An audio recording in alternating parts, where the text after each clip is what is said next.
In the year 1914, as Europe braced itself for war, another kind of battle was being prepared in silence, far away from politics and soldiers. A man named Sir Ernest Shackleton dreamed of conquering the most dangerous frontier on Earth, Antarctica. Not just reaching it, but walking across it from one side to the other. No one had ever attempted such a feat, and Shackleton believed he was destined to be the first. The plan was breathtaking in its boldness. He would sail into the icy jaws of the Weddell Sea, land his ship on the frozen coast, and then march nearly 3,000 kilometers across mountains, glaciers, and endless fields of snow, crossing the very heart of the continent, until he and his men emerged on the opposite shore. The ship chosen for this impossible journey was fittingly named Endurance. Built strong and sturdy, her timbers were designed to resist the crushing force of polar ice. Aboard her, Shackleton gathered a crew of 27 men, sailors, scientists, a surgeon, and even a photographer to capture the triumph of history. They were not fools. They knew the dangers of cold, hunger, and isolation, but the lure of adventure, of glory, of doing what had never been done before, pulled them into Shackleton's orbit. Their faces were filled with excitement as the ship left England, flags waving, families cheering. Behind them, civilization faded into the distance. Ahead lay only storms, silence, and ice. Shackleton, calm yet determined, promised his men that whatever lay ahead, they would face it together. By November of 1914, Endurance had crossed the stormy Atlantic, carrying Shackleton and his 27 men toward the last known outpost of civilization, South Georgia Island, a lonely speck in the Southern Ocean where whalers lived and worked.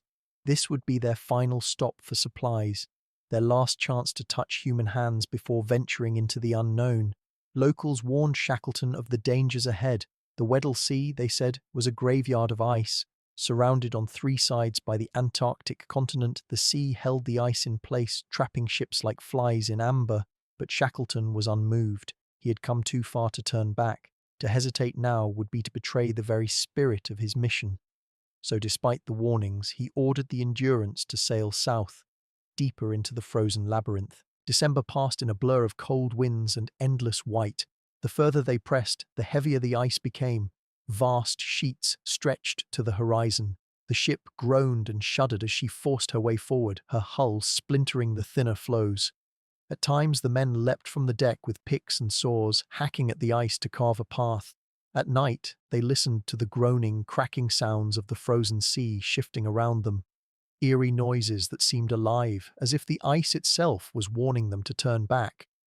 Yet Shackleton urged them onward, convinced that determination could outmatch nature's fury. But on the 18th of January, 1915, their luck ran out. The ice closed in on all sides, and with a final creak the Endurance was caught, held fast in the jaws of the Weddell Sea. The Endurance was no longer a ship sailing the seas. She was a wooden prison locked in a frozen grip. Day after day the men tried to free her. They fired up the engines at full power, pushing against the walls of ice. They cut channels with picks and saws, sweating in the bitter cold. But nothing worked. The floes were too dense, too unyielding. Shackleton realized the ship would not move until the ice itself shifted. And so, the men prepared for a long wait. Weeks turned into months. The Antarctic winter crept closer, bringing endless darkness and storms that howled across the ice. Temperatures dropped so low that frostbite was a constant threat. The Endurance, once their vessel of hope, now groaned under the crushing pressure of the frozen sea. The men could hear the timbers creaking and cracking as if the ship herself was in pain. Photographer Frank Hurley documented their struggle, capturing haunting images of the vessel slowly being swallowed by ice. The men clung to routine, caring for dogs, keeping watches, and finding small ways to stay busy. Shackleton knew that without discipline, despair would consume them. By September of 1915, cracks began to appear in the hull. The ice squeezed tighter, splintering the stern and opening seams that let the sea pour in.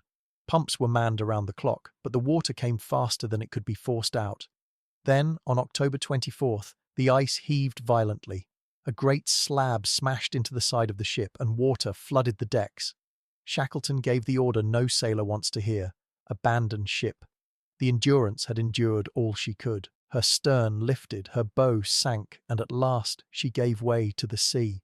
The men stood on the ice and watched their lifeline vanish beneath the frozen surface, carrying with her Shackleton's dream of crossing Antarctica and leaving behind only one question: could they survive this place at all? Friends, if you're captivated by this incredible story, please take a moment to like this video, share it, and subscribe to our channel. Your support helps us keep telling stories of courage and endurance just like this. Now, let's see how Shackleton's men began their fight to stay alive on the drifting ice. The moment endurance disappeared beneath the ice, the men understood their new reality. They were no longer sailors. They were castaways, adrift on a moving continent of frozen sea.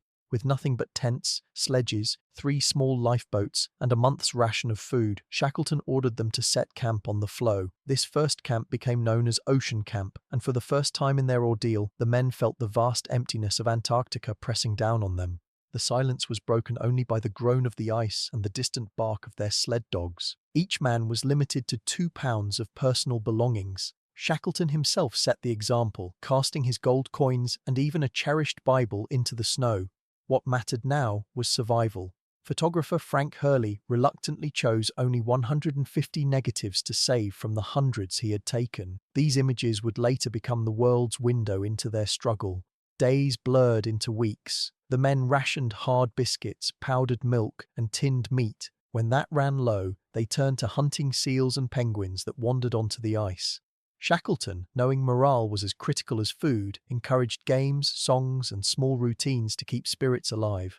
But the ice floe was not a safe home. It drifted unpredictably, carrying them farther from land. And worse still, cracks could open without warning, threatening to swallow their camp. The men learned to sleep with their boots on, ready to flee at a moment's notice. Shackleton knew they could not stay here forever. Eventually, the ice would break apart or drift them into deadly open waters. Their only hope was to move, by sledge, by boat, by any means necessary, towards land. Yet each attempt was met with exhaustion, soft ice, and impossible terrain. Slowly, Shackleton realized they must wait until the floe carried them closer to safety. It was a gamble, but it was all they had. And so, as winter gave way to spring, the men endured on their drifting island, clinging to faith in their leader and the fragile hope of land on the horizon. By December 1915, Shackleton knew the ice floe that had sheltered them was no longer a sanctuary. It was shrinking, splitting, and drifting eastward, carrying them farther from their intended refuge. The men had to move. Shackleton ordered the lifeboats loaded with supplies, and the crew began dragging the 1-ton boats across the broken ice with ropes and sledges. Every step was torture. The ice was soft from the summer thaw, and after hours of grueling effort, they would look back to see they had moved only a mile. Exhaustion crushed their bodies, frostbite gnawed at their skin, yet Shackleton pushed them forward with unyielding determination. But eventually even he saw the futility. They were burning energy faster than they were gaining ground. Reluctantly, he ordered another camp, Patience Camp, a name that perfectly captured their situation. They waited for the ice to drift them closer to open water. Weeks passed, the floe shrank beneath their feet, and food ran low. Finally, in April 1916, the ice split apart violently, leaving them no choice but to launch the boats. 3 fragile lifeboats, each barely seaworthy, became their last hope. They named them the James Caird, Dudley Docker, and Stancomb Wills. With these, 28 starving, frozen men rowed into the Antarctic seas. The conditions were beyond brutal.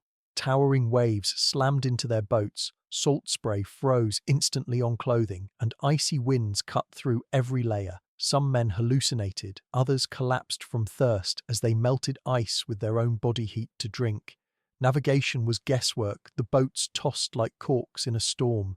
Yet Shackleton steered them toward a speck of land, Elephant Island, an uninhabited outpost at the edge of the world. After 7 days of relentless rowing and suffering, they finally staggered ashore. Their feet touched solid land for the first time in 497 days. It was not rescue, but it was salvation, at least for now. When the men staggered onto Elephant Island in April 1916, they were overcome with relief. After nearly 500 days at sea and on ice, they finally stood on solid ground. But joy quickly turned to despair when they realized where they were. Elephant Island was desolate, uninhabited, and far from any shipping route. No passing vessel would ever see them. If they stayed, they would slowly starve and freeze. Shackleton knew he had to act. He decided that a small party would attempt the impossible, sail one of their lifeboats more than 800 miles across the deadliest seas in the world to reach the whaling stations of South Georgia Island. There, he hoped to summon a rescue for the men left behind. The lifeboat chosen was the James Caird. It was reinforced with makeshift materials, fitted with a canvas deck, and loaded with minimal supplies. On April 24th, Shackleton, along with Worsley, Crean, McCarthy, McNish, and Vincent, pushed into the furious seas. Behind them, 22 men stayed on Elephant Island under the leadership of Frank Wild, who promised them every morning, "Pack your bags, the boss may come today." It was a mantra that kept hope alive. The voyage of the James Caird became one of the greatest small boat journeys in history. For 2 weeks, 6 men battled the Drake Passage, the most dangerous stretch of ocean on Earth. Waves towered like cliffs, winds howled at hurricane force, and freezing spray encased the boat in ice. They bailed water endlessly, rowed until their hands bled, and navigated by fleeting glimpses of the sun through storm clouds. Shackleton never showed despair, though inside he wrestled with doubt and fear. After more than 800 miles and 16 days at sea, on May 10, 1916, they sighted South Georgia Island. Exhausted, soaked, and nearly dead, they had achieved the impossible. But their ordeal was far from over because they had landed on the wrong side of the island, separated by mountains no man had ever crossed. Though Shackleton and his 5 companions had finally reached South Georgia Island, they soon discovered that survival was still uncertain. They had landed on the uninhabited southern coast, while the whaling stations and help were on the northern side. Between them and salvation rose the Allardyce mountain range, 10,000-foot peaks of ice, snow, and rock that no human had ever crossed. Their boat was too battered to risk sailing around the island, so Shackleton made a bold decision. He, Worsley, and Crean would attempt the crossing on foot. With no maps, no climbing gear, and no sleeping bags, they set off at 3 a.m. on May 19, 1916. The snow was waist-deep in places, the mountains endless, and the cold brutal. Again and again they scaled one peak only to find another wall of rock or a deep gorge. They cut steps into the ice, roped themselves together, and pressed forward without rest. For 36 straight hours they marched, driven by sheer willpower. Finally, as dawn broke, they heard a distant sound, the whistle of the Stromness whaling station. It was the sound of life, of humanity, of salvation. When the 3 men stumbled into the station, ragged, unshaven, and barely recognizable, the workers could hardly believe they were alive. The world had assumed Shackleton's expedition was lost, yet here he stood, having led his men across one of the harshest landscapes on Earth. But Shackleton's mission was not complete. 22 men still waited on Elephant Island, clinging to hope under Frank Wild's leadership. Shackleton tried 3 times to reach them with rescue ships, each attempt turned back by ice. At last, on August 30, 1916, aboard the Chilean vessel Yelcho, Shackleton broke through. As the ship approached the island, the men rushed to the shore, barely believing their eyes. Not a single man had been lost. After nearly 2 years of suffering, isolation, and despair, all 28 crew members returned alive. Shackleton had set out to cross Antarctica, but instead achieved something far greater. He brought every one of his men home. His leadership, courage, and refusal to give up remain one of the most inspiring survival stories in human history.